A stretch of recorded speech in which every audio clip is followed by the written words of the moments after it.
কি, একটা নার্সকে বিয়ে করবি তুই, যে সারা রাত বাড়ির বাইরে থাকে, এক গাদা পুরুষের সঙ্গে ডিউটি করে, হাজার একটা রোগের সঙ্গে যার ওঠা বসা, বিয়ের পর কপালে সিঁদুর, হাতে শাঁখা পলা পড়ে না, নিজের স্বামী বাচ্চা বয়স্ক শ্বশুর শাশুড়িকে ফেলে রেখে নিজের ইচ্ছে মতো যখন তখন ছুটে যায়। সবচেয়ে বড় কথা, যাকে নিয়ে পাড়ার 10টা লোকে 10 রকম কথা বলে, সেই রকম একটা মেয়েকে বিয়ে করবি তুই? শোভাদেবী কথাগুলো বলা শেষ করে ছেলে সন্দীপের দিকে কটমট করে তাকিয়ে থাকেন। সন্দীপ 6 বছরের পুরনো নার্স প্রেমিকা দীপাকে বাড়ির কারো নার্স মেয়ে পছন্দ নয় একথা জানিয়ে মায়ের বাধ্য ছেলে হয়ে মায়েরই পছন্দ করা একজন ঘরোয়া মেয়েকে বিয়ে করে ঘরে তোলে। 4 বছর পর হঠাৎ একদিন শোভাদেবী মাথা ঘুরে বাথরুমে পড়ে গেলেন। হাসপাতালে নিয়ে যাওয়ার পর ডাক্তার জানালেন হার্ট অ্যাটাক। শরীরের বাম দিকটা প্রায় অকেজো। বাড়ির কোনো একজনকে সব সময় থাকার কথা জানালেন ডাক্তারবাবু।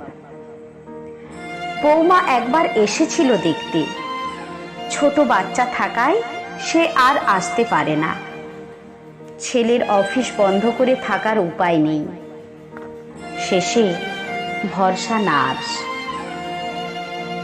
শোভাদেবী শুয়ে শুয়ে দেখেন এক গাদা অচেনা পুরুষ মানুষের মধ্যে একজন শাখা পলা সিঁদুরহীন নার্স তার স্বামী, ছোট সন্তান, বয়স্ক শ্বশুর শাশুড়িকে ফেলে রেখে এসে কেমন একজন থেকে আরেকজন অসুস্থ মানুষের কাছে পৌঁছে যাচ্ছে দায়িত্ব নিয়ে, আর তাদের অক্লান্ত সেবা করছে হাজার একটা রোগের ভয়কে উপেক্ষা করে।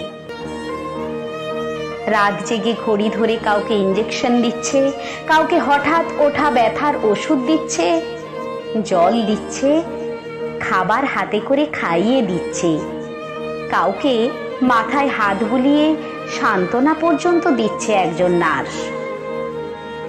সবাই যদি তার সংসার, সন্তান, শ্বশুর শাশুড়ির চিন্তা করে বাড়িতেই থাকে, তাহলে অগণিত অসুস্থ মানুষকে কে বা কারা দেখবে?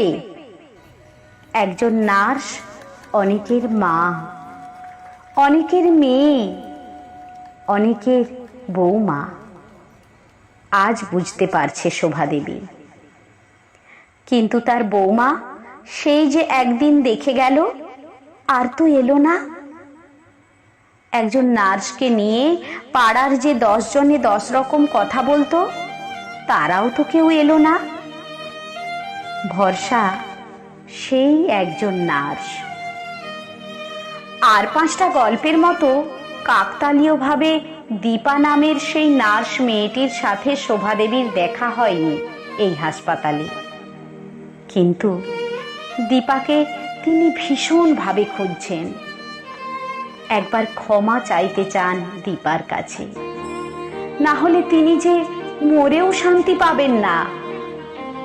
ভাবতে ভাবতে 2 চোখের কোণ বেয়ে নোনা জল গড়িয়ে এসে মিশছে বালিশে।